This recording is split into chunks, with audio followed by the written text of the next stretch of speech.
friends, and welcome to my YouTube channel. And we are doing books and looks today, and we are going to be talking about the book Fourth Wing that I read this week by Rebecca Yarros. This book was amazing. I wasn't too sure how I was going to feel about getting into it. From front to back, I was in this story. It gave me very much Aragon, very much Game of Thrones, How to Train Your Dragon, even Divergent, like all of that just thrown into a blender, and it gave you Fourth Wing. As always, if you guys don't want to listen to about spoilers, then go ahead and skip. So it's a story about a girl named Violet Sorrengail, and she goes to this college. It's called Vosgieth College, the Dragon College, okay? And so her goal in that college, she wants to be working for the novels. So it's called the Scribes Department. She wants to be a part of that department, but her mom, who just happens to be the commander of this whole entire writers college, demands for her to become a writer. Really, really fragile based off of how the book writes her. She's also very small. She's 20 years old, but she's just kind of small and fragile for her age. And she's got an older sister that also goes to the college who's a writer. And then her brother, Brennan, was also a writer before he passed. Her sister kind of just tries to get her the courage to like do this giant obstacle thing that they have to pass in order to become writers. So not only do you choose that you want to be a writer, even though she was forced into being one, but not only that, you are forced to like complete this obstacle course to basically prove that you have what it takes to become a writer. You have to walk, and her sister tells her that she has to have her arms out wide, she has to have nice and sturdy shoes, you know, ground yourself, and then you have to kind of just balance across the parapet, pass that obstacle, and become, you know, worthy enough to become a writer. And she meets some friends along the way. She meets a girl named Rhiannon, who becomes one of her friends. And she actually meets a lot of people and becomes a lot of friends with people. But her sister tells her to stay away from a writer named Xaden, because he's supposedly the meanest person, and he basically doesn't like their family line. Basically, just stay away from this one guy. And not only is she supposed to stay away from this one guy, but also a guy named Jack. Even before she really even steps foot on this parapet, he is trying to kill her.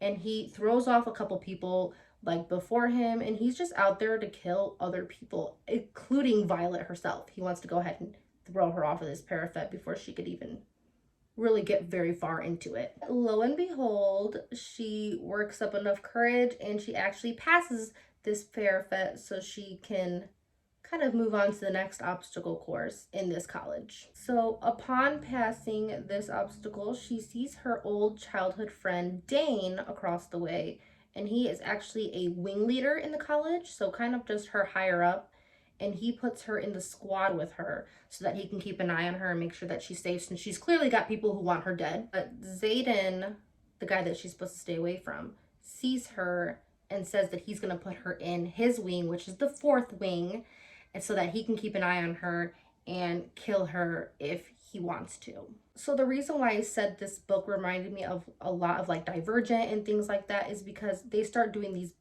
battles on the mat. So they start kind of fighting each other, and Violet gets really bruised. She gets a lot of twisted arms. You know, a lot of people in the college want to already kill her just because they see her as weak and someone that they're going to leave behind if needed in battle or anything like that. So they're already just trying to kill her off. And time again, her friend Dane is like constantly trying to get her to go into the scribes. He's like, get out of here. You don't belong here. You know, you're too weak to be in here. That's her childhood friend, but he's also like trying to look out for her and care for her and like say, hey, you don't belong here. You're not going to make it, basically. So she decides that in order for her to really just live in this college or even make it alive, that she's going to start poisoning her people that she has to fight. Take poison and put it inside their food, put it inside their tea in order for her to pass these challenges. Pretty smart, pretty tricky, but she ends up doing it. And she starts taking classes in the college, and she finds out that there is yet another obstacle that they need to pass, get them prepared to ride a drag. So Xaden says that he's going to meet with her to make her tough because he thinks that she's very weak, you know, the guy that she's not supposed to be around with. So he's like, I'll meet with you, you know, we can spar together, we can practice together so that you can get yourself some footing so that you don't die off the cliff. Obstacle just sounds absolutely chaotic. Apparently it's got like hanging balls off the side of a cliff, and it's got this giant like ramp climbing thing that she can't even climb because she's so little, that she tries to figure out a way to just make everything work for her size. For completing basically very close to death situations, they tell her that they need her and all her squad mates to go into this yard to take a look at the dragons, and the dragons will look at them and decide who they want to choose as their rider. And the dragons will like literally destroy you with fire if they decide that you're like not worthy. There's a couple cadets that in the story it says that the dragons are like irritated with them and they'll just straight blow fire at them and incinerate them, and they're just like no more. So Violet's just walking around with her friends Rhiannon, and she overhears that these two cadets want to kill this small golden dragon. And this dragon, she's supposed to be really, really tiny. She's like a tiny little hatchling dragon. And Violet overhears that and she's like, absolutely not. You are not going to go kill this dragon. So she tries to run and protect the dragon. As Violet goes to try and protect this dragon, she encounters a huge, massive, giant black dragon. Apparently one that like lost its dragon years ago and hasn't returned since, and no one has seen it for a very long time. Black Dragon says to her, hop on. In her mind, the dragon is talking to her in her mind. So that's where the Aragon comes in, because if you've ever seen the movie Aragon, they talk through their minds with the rider and the dragon, and I just think that is so cool. She finds out that the black dragon's name is Taran, and he tries to also protect Violet because Violet was protecting the little golden dragon. Cadets get injured, and then like Jack runs off because he's all terrified of this giant big black dragon. And then Violet comes to find out that the black dragon has chosen her as well as the golden dragon. So both of them together have chosen her, and she's the first cadet to ever have two dragons choose a rider. And then she also finds out that the black dragon, Taran, is mated to Xaden's dragon. So Dane, her childhood best friend, actually kisses her, and she decides that she doesn't feel any spark because she kind of starts to have feelings for Xaden. All this newfound fame, you know, a lot of people get jealous. Jack and a bunch of other cadets that get just jealous over time, that they decide that they're going to grab a group of cadets, and while she's sleeping, they go into her room and they try to kill Violet. But while she's in that room, something crazy happens where the cadets stop moving. They kind of freeze in time, and she's able to like slip on out of there. She's not really too sure what's happened. And she finds out that her smallest dragon, the little golden dragon, can actually stop time for a brief period. Her dragon can project her powers onto her.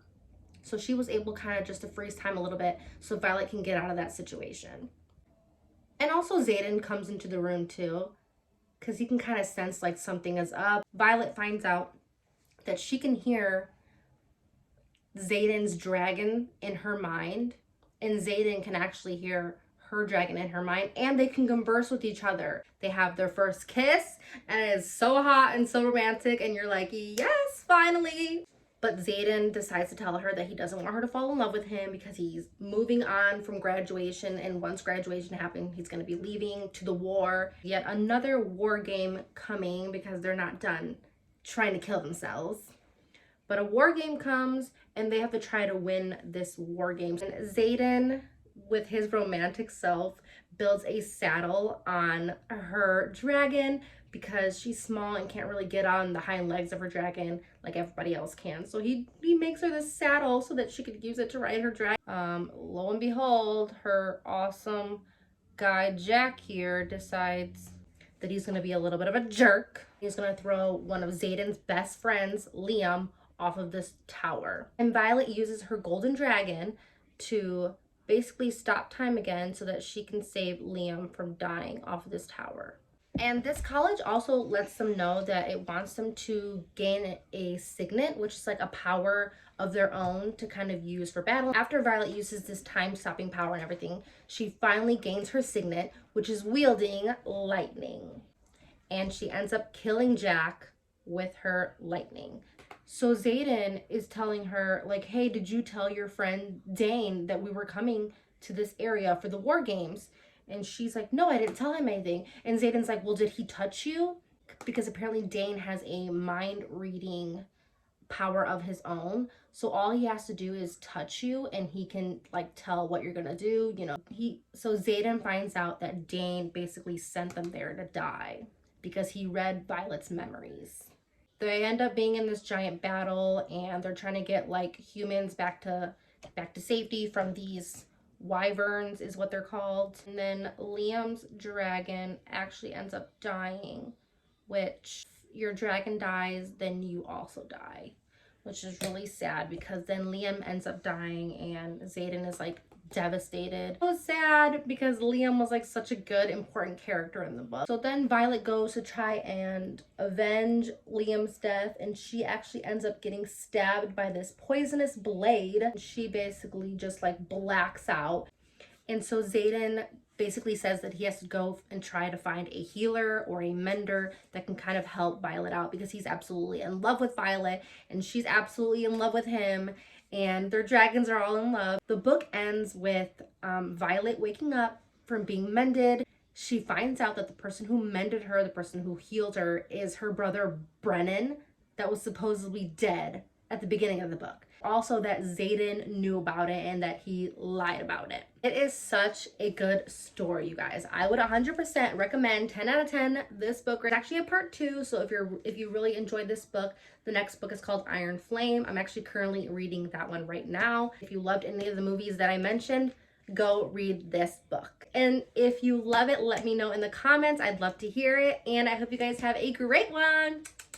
Bye!